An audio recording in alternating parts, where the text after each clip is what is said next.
Here's a short video on how we change our pins every day on the golf course. A few years ago we had our greens lasered and we implemented a program to help us with our pin placements called Strakaline.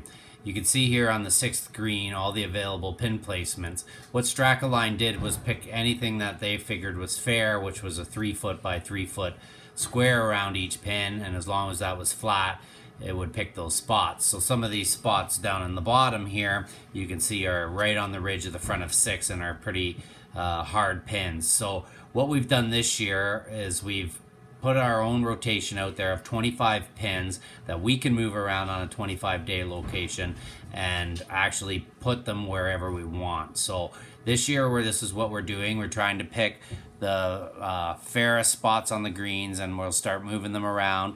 Our goal is to get 6 front, 6 middle, and 6 back out on the course every day.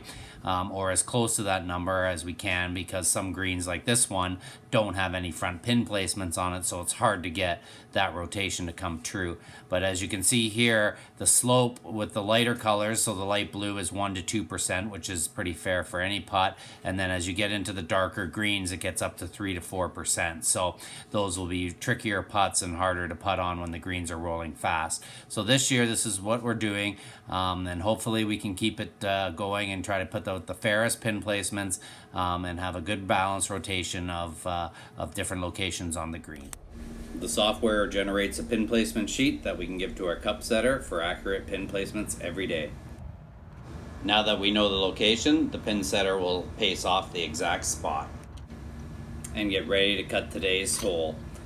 We'll use a 2-plug system where he'll actually use half the cup setter first, take 3 or 4 inches of the soil plug, the top half, and put it beside the old pin.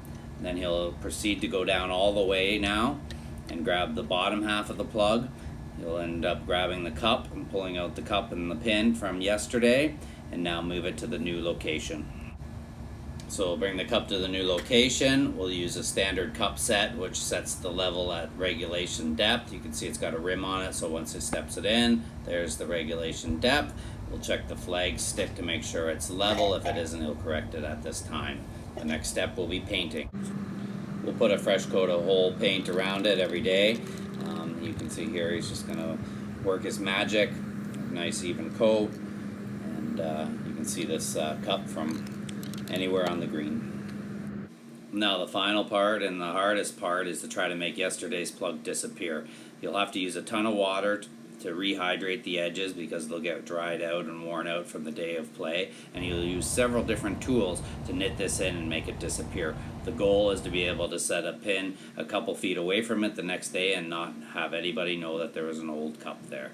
I hope you enjoyed this video. Stay well and play well.